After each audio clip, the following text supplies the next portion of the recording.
ओम नमो भगवते वासुदेवाय। ओम अज्ञानतिमिरान्धस्य ज्ञानाञ्जनशलाकया चक्षुरुन्मीलितं येन तस्मै श्रीगुरुवे नमः। गुरुवे गौरचन्द्राय राधिकाय तदाल्ये कृष्णाय कृष्णभक्ताय तद्भक्ताय नमो नमः। हे कृष्णा करुणा सिन्धु दीनबन्धु जगत्पते गोपीश गोपिकान्त राधाकान्त नमोऽस्तुते। तप्तकाञ्चनं गौराङ्गे राधे वृन्दावनेश्वरी वृषभानुसुते देवी प्रणमाम्यहरिप्रिया। वाञ्छाकल्पतरुभ्यश्च कृपा सिन्धुभ्यैव च पतितानां पावनेभ्यो वैष्णवेभ्यो नमो नमः। नारायणं नमस्कृत्य नरं चैव नरोत्तमं देवी सरस्वती व्यासं ततो जयमुदीरयेत्। नष्टप्रायेषु अभद्रेषु नित्यं भागवत सेवया भगवती उत्तम श्लोके भक्तिर्भवति नैष्ठिकी। जय श्री कृष्ण चैतन्य प्रभु नित्यानंद श्री अद्वैत गदाधरा शिवासादि गौर भक्त वृंदा। हरे कृष्णा कृष्ण कृष्ण हरे हरे, हरे राम राम राम हरे हरे। हरे कृष्ण। आप सबों का बहुत बहुत स्वागत है प्रतिदिवसीय इस भागवत कथा में। और इस सुंदर पितृपक्ष में हम श्रीमद् भागवतम कथा भगवान श्री कृष्ण की लीला कालिया दमन लीला की चर्चा कर रहे हैं।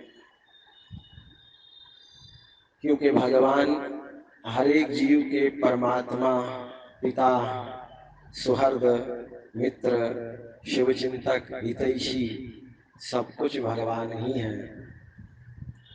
और जब सब कुछ भगवान है तो उन सब कुछ के बारे में जानकर ही हम प्रसन्न हो सकते हैं। भगवान ने गीता में कहा है कि अवजानन्ति मामूढ़ा मानुषम तनुमाश्रितम परम भावमजानन्तो मम भूत महेश्वरम। जब मैं मनुष्य रूप में अवतार लेता हूँ तो मूर्ख मेरा उपहास करते हैं, वो मेरे दिव्य स्वभाव को नहीं जानते, इसीलिए बारंबार जन्म मरण के चक्कर में पड़े रहते हैं। तो भगवान को जानना है। यदि नहीं जानेंगे तो अवजानन्ति मामूढ़ा, वो मूढ़ है। अवजानन्ति मामूढ़ा मानुषम तनुमाश्रितम परम भावम अजानन्तो, वो माया की गोद में सोया हुआ रहता है। वास्तव में वो जीव माया की गोद में सोया हुआ रहता है और यही विचार करता है कि ये सबसे सुंदर निद्रा है या सबसे सुंदर आनंद है, तो बस यही है माया की गोद में सोना। लेकिन वास्तव में आनंद, सुख, प्रसन्नता ये सब भगवान से संबंधित है, कृष्ण से संबंधित है। और कृष्ण को जान कर ही ये सब चीजें प्राप्त होगी। तो जाने कैसे, इसलिए ग्रंथराज श्रीमद् भागवतम का सहारा लेना पड़ता है, ग्रंथ भागवत। और इस ग्रंथ भागवत से हमें पता चलता है भगवान के जो कार्य है वो साधारण नहीं है। कोई साधारण मनुष्य इस प्रकार के कार्य कर ही नहीं सकता, विचार ही नहीं कर सकता, लेकिन भगवान ने वो आश्चर्यजनक कार्य करके दिखाए। जन्म कर्म च मे दिव्यम, इसलिए कहा भगवान ने, अर्जुन मेरा जन्म और मेरे कार्य दिव्य हैं। नहीं तो देखिए 6 दिन की अवस्था में पूतना जैसी विशाल काय राक्षसी को मार देना संभव है? नहीं भैया। अरे तृणावर्त, अगासुर, धेनुकासुर, बकासुर, ऐसे बहुत सारे असुर आए, सबको भगवान ने मार डाला। और छोटे से बालक होकर भगवान ने गिरिराज गोवर्धन को धारण कर लिया। कौन संभव है?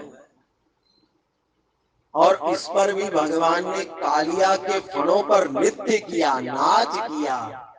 कैसे संभव है? अरे साधारण सा बालक, इस समय भगवान की आयु 6 वर्ष की लगभग होगी। अब 6 वर्ष की आयु में कोई बालक सांपों के फणों के ऊपर नाच करे, डांस करे, कैसे संभव है? इसीलिए भगवान के जन्म और कर्म दिव्य है, क्योंकि ये कार्य प्रभु ही कर सकते हैं, साधारण मनुष्य की बस की बात नहीं है। तो अभी इसी उपलक्ष्य में भगवान को जानने की उपलक्ष्य, भगवान को जानने की कतार में हम भागवत के सहारे से भगवान को जानने का प्रयास करते हैं। केवल जानना ही नहीं, भागवत एक ऐसा ग्रंथ है, भगवान के भेद को तो बताता है, खोलता है, परंतु उस भेद को खोलने के साथ साथ दिव्य आनंद को भी जन्म देता है। देखिए भागवत की विशेषता है, भागवत कृष्ण रहस्य के ऊपर से पर्दा हटाता है और पर्दे हटाते समय दिव्य आनंद की अनुभूति करवाता है। ये ग्रंथ श्रीमद् भागवत का कार्य है। जिस आनंद को जीव सदियों से तरस रहा है, उस आनंद को देता है और आनंद को बनाकर रखता है और आनंद के उपज भगवान श्री कृष्ण से मिला देता है। देखिए कितनी बड़ी सुंदर विशेषता है भागवत की। भगवान को जानना है तो भागवत, भगवान को साधन भक्ति करनी है तो भागवत, भगवान तक पहुंचना है तो भागवत। ये सारे भागवत से ही संभव है। और हम चर्चा कर रहे थे पिछली बार भागवत के 10वें स्कंद से 15वें अध्याय का चर्चा चल रही थी, और अध्याय को समाप्त करते हुए सुखदेव गोस्वामी ने कहा कि भगवान ने अपने ही मित्रों को, जो कि विषैला जल पीने के कारण मर चुके थे, भगवान ने पुनर्जीवित कर दिया, केवल अपनी दृष्टि मात्र से, केवल देखने मात्र से भगवान ने अपने मित्रों गौओं जो कि मर चुकी थी दोबारा जीवित कर दिया। अब प्रश्न ये उठा, यमुना का जल जहरीला दूषित क्यों हो गया? अरे यमुना के जल में ऐसा क्या था जिसके कारण वो जल जहरीला बना और पीने के बाद ग्वालवाल और बछड़े दोनों मारे जा चुके थे? सुखदेव गोस्वामी कह रहे हैं, अब वो 16वां अध्याय वो प्रारंभ करते हैं, और जिसका शीर्षक है कालिया, भगवान कृष्ण द्वारा कालिया को, नाग को प्रताड़ना। अब भगवान कालिया नाग को दंड देंगे। देखते हैं सुखदेव गोस्वामी क्या कह रहे हैं। श्री शुकवाच विलोक्या दूषितां कृष्णां कृष्णा कृष्णाहीना विभो तस्या विशुद्ध्या विशुद्ध्वा मंचना सर्प तमोदवा स्यात्। ये श्लोक में सुखदेव गोस्वामी अपने शिष्य की परीक्षा लेना भी चाह रहे हैं। इस श्लोक में सुखदेव गोस्वामी देखना चाह रहे हैं मेरा शिष्य कहीं कथा सुनते सुनते ऊब तो नहीं गया, उसके अंदर उबन तो नहीं आ गई, ये देखना चाह रहे हैं। वास्तव में ये सही है, एक गुरु को समय समय पर अपने शिष्य का परीक्षण करना चाहिए, देखना चाहिए कि कहीं अब ये भक्ति मार्ग में चलते चलते माया की डोर तो नहीं थाम ली, कहीं ये भक्ति मार्ग का सहारा लेने के बजाय माया की लाठी पकड़ कर तो नहीं चल रहा है। इसलिए एक शुद्ध बुद्धिमान वैष्णव भक्त गुरु अपने शिष्य की परीक्षण करते हैं। जैसे सुखदेव गोस्वामी इस श्लोक में कह रहे हैं, तुरंत उन्होंने कह दिया। कालिया नाग की कथा एक श्लोक में सुखदेव गोस्वामी बता रहे हैं। इसी श्लोक में जो अभी हम पढ़ रहे हैं, सुखदेव गोस्वामी कहते हैं, सुखदेव गोस्वामी ने कहा कि भगवान श्री कृष्ण ने ये देखा कि काले सर्प कालिया ने यमुना नदी को दूषित करके रखा है। सुखदेव गोस्वामी कह रहे हैं, परीक्षित, भगवान ने देखा कि कालिया ने पूरी यमुना को जहरीला बना दिया, दूषित कर दिया, और भगवान की इच्छा थी कि उस यमुना के जल को शुद्ध करें, और यमुना के जल को शुद्ध करने के लिए भगवान ने कालिया को दंड दिया, उसे निकाल कर फेंक दिया, उसे यमुना नदी के बाहर निकाल दिया और यमुना को शुद्ध बना दिया। पूरी कालिया नाग की कथा सुखदेव गोस्वामी ने एक श्लोक में कह दी। प्रश्न उठा, क्यों सुखदेव गोस्वामी ने ऐसा कहा, केवल एक ही श्लोक में कालिया की कथा क्यों बताई? क्योंकि सुखदेव गोस्वामी परीक्षण करना चाह रहे थे, परीक्षित महाराज इसके बारे में और सुने, और सुनना चाहे, और सुनना चाहे, उत्सुकता हो परीक्षित महाराज को कि मुझे कृष्ण लीला के विस्तार से सुनाइए, एक एक कार्य जो प्रभु ने किया है वो विस्तार से सुनाइए, मैं उबन नहीं है, मुझे ऊब नहीं रहा हूं। ऐसे सुखदेव गोस्वामी परीक्षण कर रहे हैं कि भैया कालिया को भगवान ने भगा दिया और यमुना के जल को शुद्ध कर दिया, बस। लेकिन जब राजा परीक्षित ने सुना कि मेरे गुरु ने कालिया लीला तो एक ही श्लोक में बता दी, लेकिन मुझे तो विस्तार में जानना है, भगवान कैसे समुद्र में गए, क्यों गए, क्या विचार रख कर गए, क्या हृदय में उनकी कामना थी, क्यों कालिया को प्रताड़ित करना था, कैसे प्रताड़ित किया, कैसे कालिया को बाहर निकाला, सब जानना चाहते थे।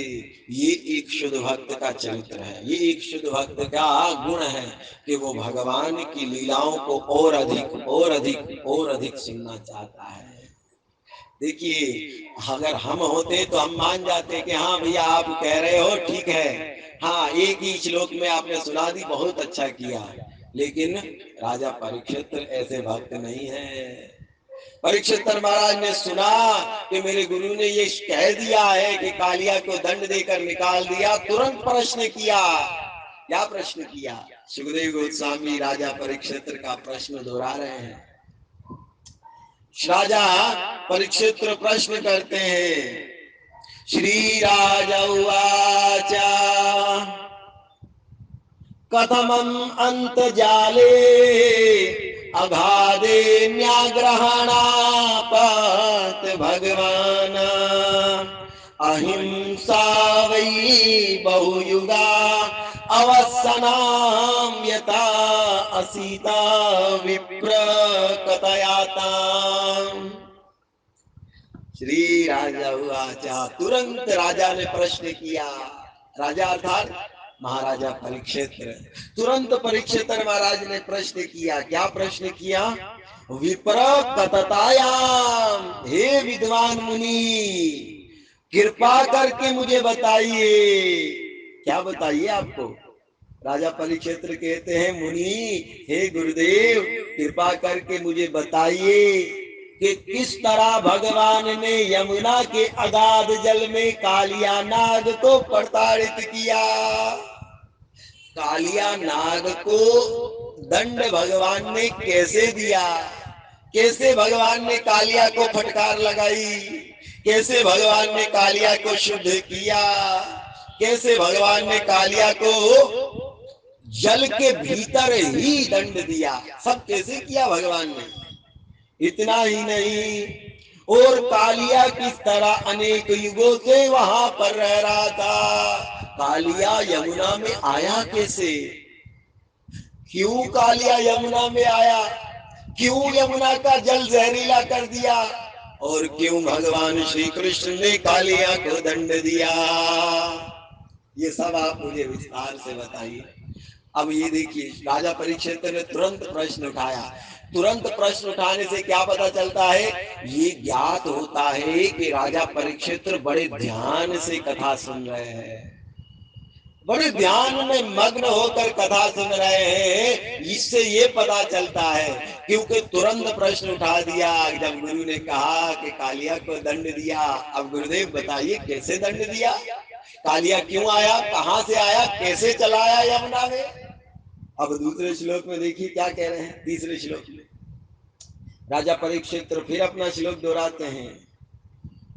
ब्राह्मणो भगवता तस्या भूमनः स्वच्छन्दावप्रीतना गोपाल उदारा चरित्रमाका तृपणयातमृतम जुषाम।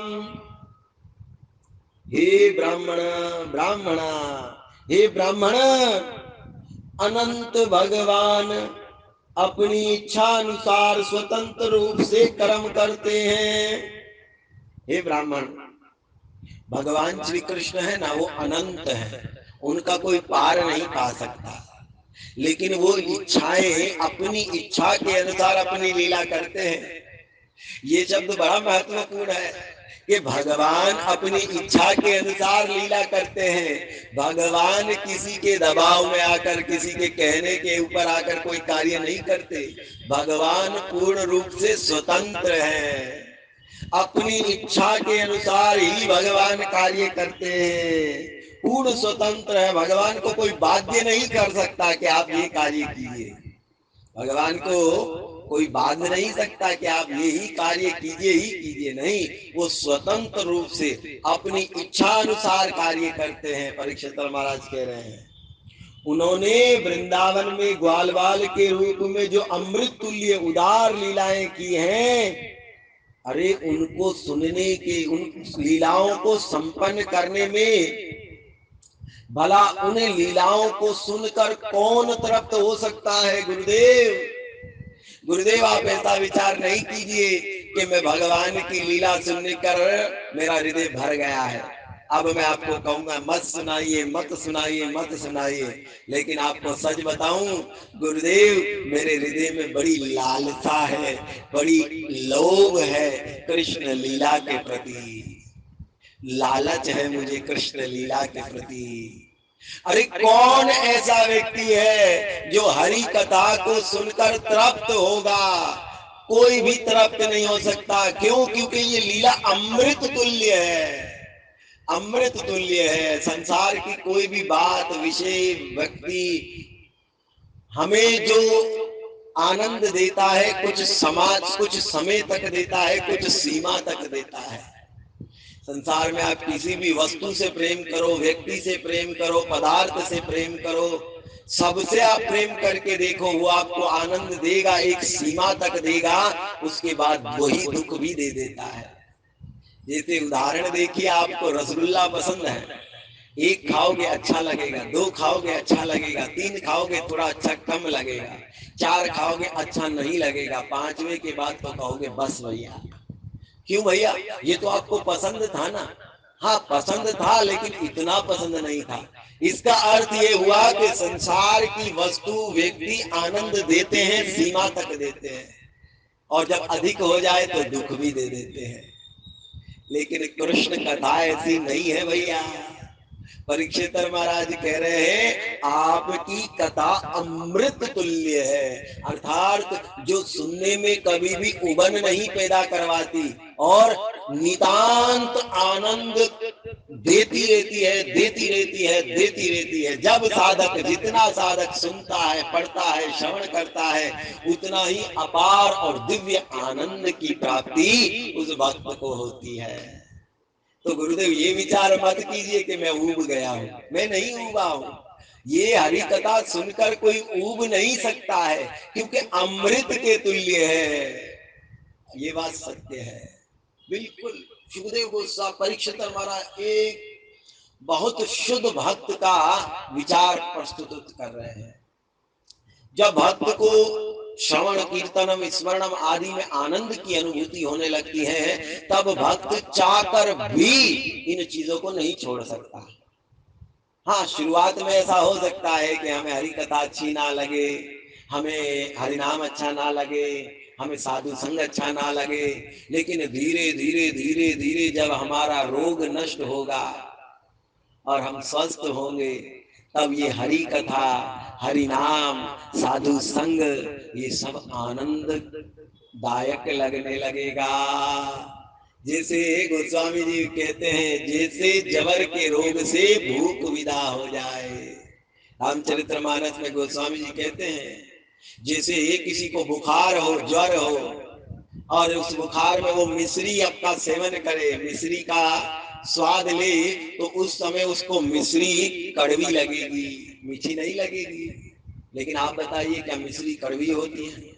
नहीं, मिश्री का गुण तो मिठास देना होता, तो उसको कड़वी क्यों लगी? क्योंकि वो बीमार है, उसको ज्वर है। जो भौतिक माया के रोग से ग्रस्त है, उसको हरि कथा मीठी नहीं लगती। लेकिन जो कृष्ण प्रेम से भरा है, कृष्ण भक्ति में विभोर है, हरि नाम में बहुत उन्नत हो चुके हैं, हरि भक्ति में, वो व्यक्ति इस दिव्य लीलाओं में आनंद को प्राप्त करते हैं। बल्कि वो इस आनंद के सागर में गोते लगाते रहते हैं, लगाते रहते हैं, लगाते रहते हैं। तो सुखदेव परीक्षित महाराज देखिए बड़ा सुंदर प्रश्न कर रहे हैं, गुरुदेव मुझे उबन नहीं हो रही है और मैं ऐसी लीलाओं को सुनकर तृप्त भी नहीं हो रहा हूँ, तो कृपा करके और बताइए भगवान ने ये लीला की कैसे। अब परीक्षित महाराज, सुखदेव गोस्वामी जान गए कि परीक्षित महाराज का भाव है लोभ, अर्थात भगवान हरि कथा के प्रति लोभ का। और ये लोभ होना बहुत जरूरी है। हमारे आचार्य श्री रूप गोस्वामी पाद ने लोभ के विषय में कहा है, तत्र लोल्यम एकलम जन्म कोटि सुकृति न लभ्यते।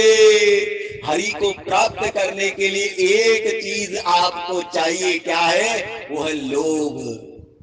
लालची बन जाओ आप कृष्ण को पाने के लिए। संसार को, संसार का धन, ऐश्वर्य, यश, कीर्ति पाने के लिए नहीं, हरि को पाने के लिए लोभी बन जाओ, लालची बन जाओ।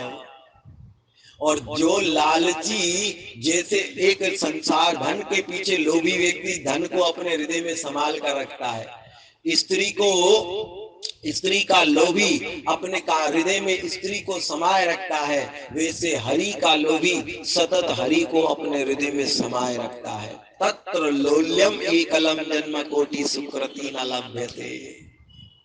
लोभ पे प्राप्त पैदा करो अपने अंदर कृष्ण प्राप्ति का, तभी हरि हमें प्राप्त होंगे। जैसे महाराजा परीक्षित कर रहे हैं। अब सुखदेव गोस्वामी उत्तर देना प्रारंभ करते हैं, कालिया की चरित्र का वर्णन करते हैं। श्री शुकवाचा कालिंदा कालिंदिनां कालियस्याः असितः हृदया कश्चिता विषया अग्निना श्रपया श्रमां पाया अस्मिना पातान्ति उपरि खगा।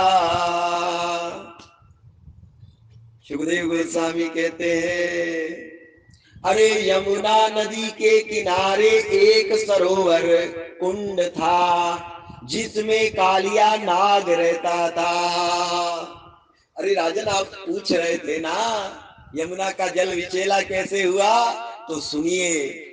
यमुना नदी के तट पर एक बहुत बड़ा कुंड था, जिसे कालिया कुंड कहते हैं।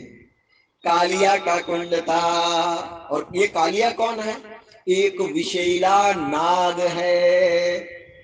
कालिया एक विषैला नाग है, जिसकी अग्नि तुल्य विष से उसका जल निरंतर उबलता रहता था। अच्छा, कैसा विष था कालिया में? सुखदेव गोस्वामी वर्णन करते हैं, कालिया का विष इतना जहरीला था, इतना जहरीला था कि उस विष के कारण यमुना नदी का जल उबलता था। जैसे आप चूल्हे पर बर्तन पात्र रखकर उसमें जल डालते हो और जल उबलने लगता है, उसी प्रकार कालिया के जहर के प्रताप से यमुना का जल उबल रहा था।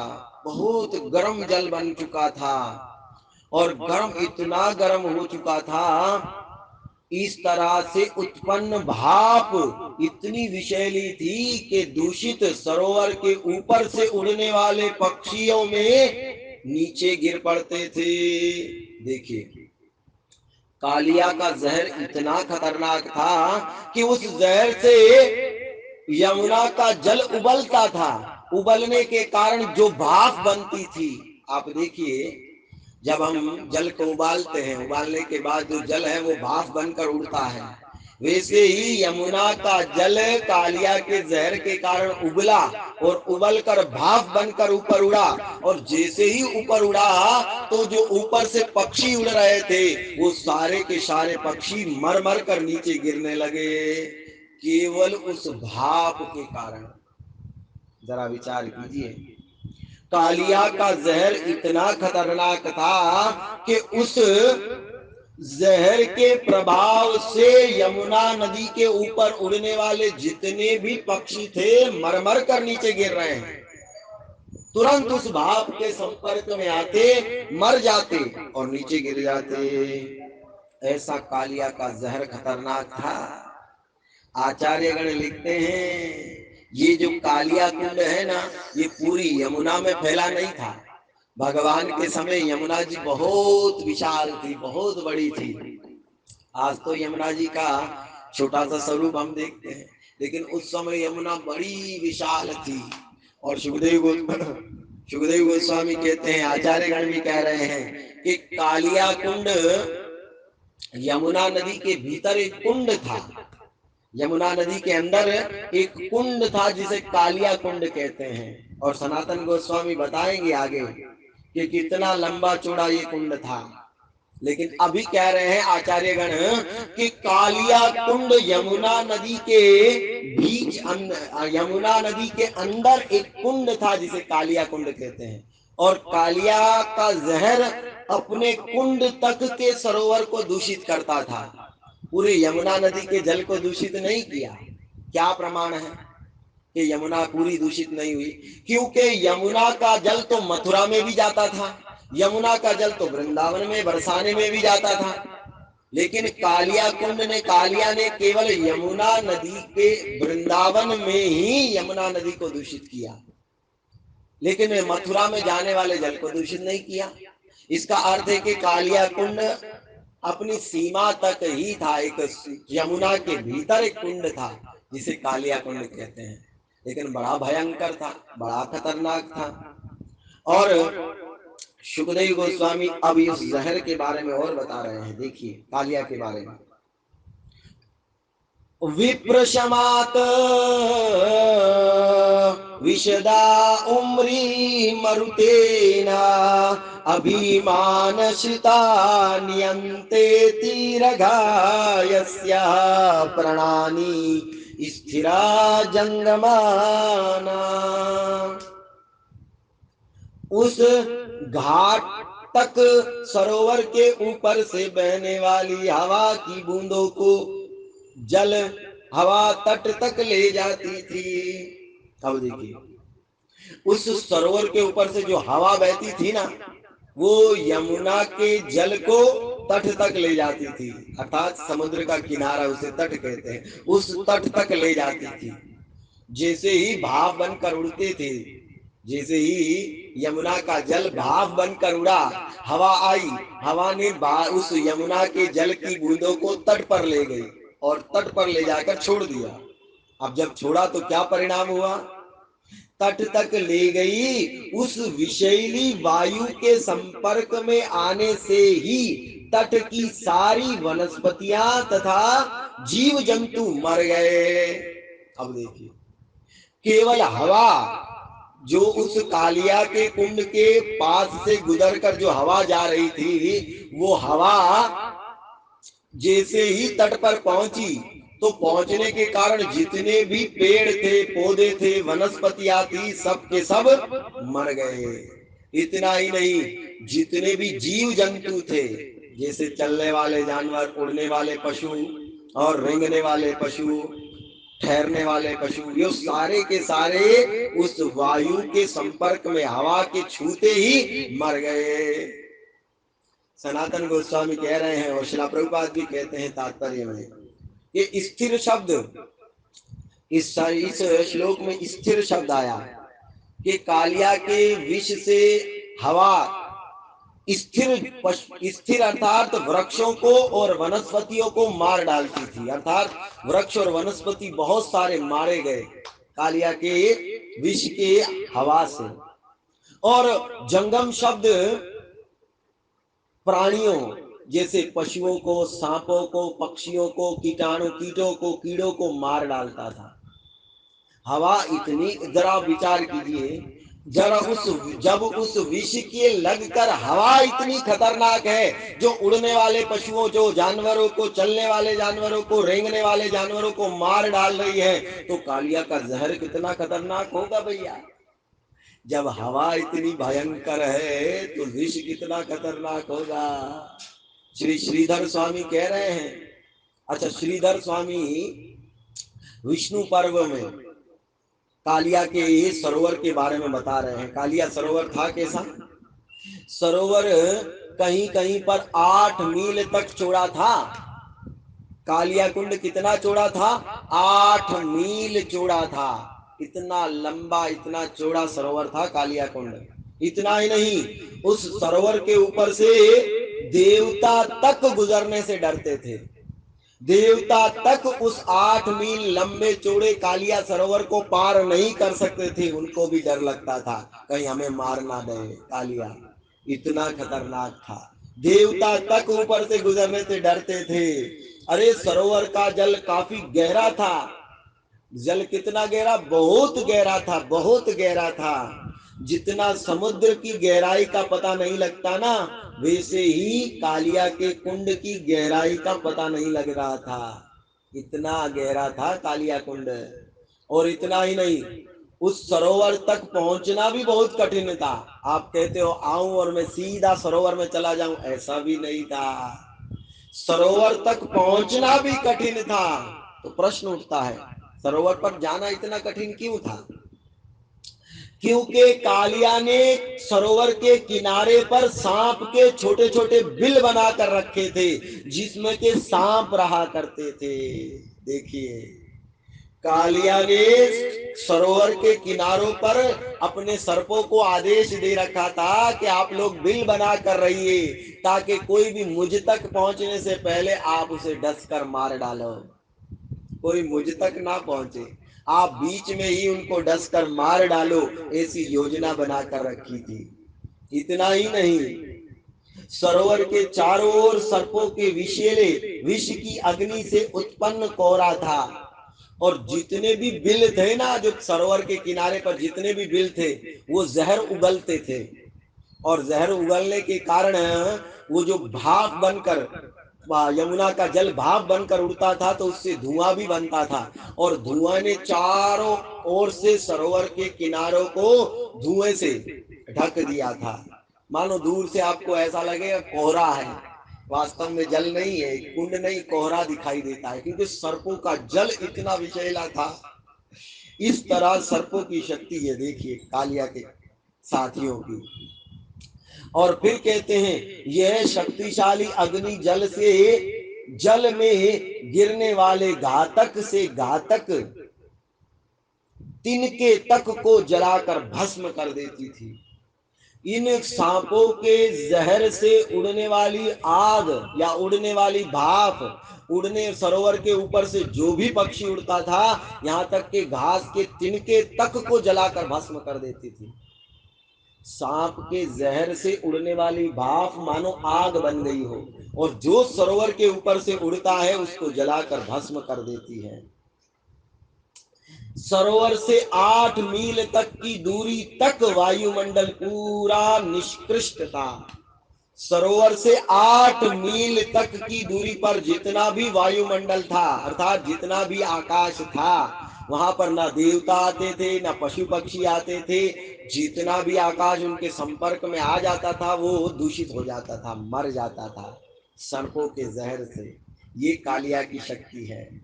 और सनातन गोस्वामी तो कहते हैं कि कालिया के अंदर इतनी शक्ति थी कि कालिया ने जल को, जल जो कि लिक्विड होता है, जल जो है लिक्विड फॉर्म में होता है, लेकिन जल को कालिया ने ठोस बनाकर, मैटर बनाकर, उसको जल के भीतर कालिया ने अपना महल तैयार कर दिया।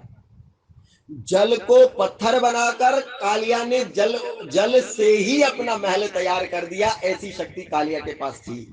सनातन गोस्वामी कह रहे हैं कालिया के पास ऐसी शक्ति थी कि वो जल में ही अपना महल बना सकता था, बल्कि जल को ही पत्थर बनाया, पत्थर बनाकर महल तैयार किया, और महल बनाकर कालिया कुंड में महल बनाकर रहने लगा। ऐसी कालिया के पास शक्ति थी। अब कालिया अपनी महल बनाकर यमुना नदी में रह रहा है, लेकिन भगवान श्री कृष्ण जान गए मेरे मित्रों को इस कालिया ने ही क्या किया है।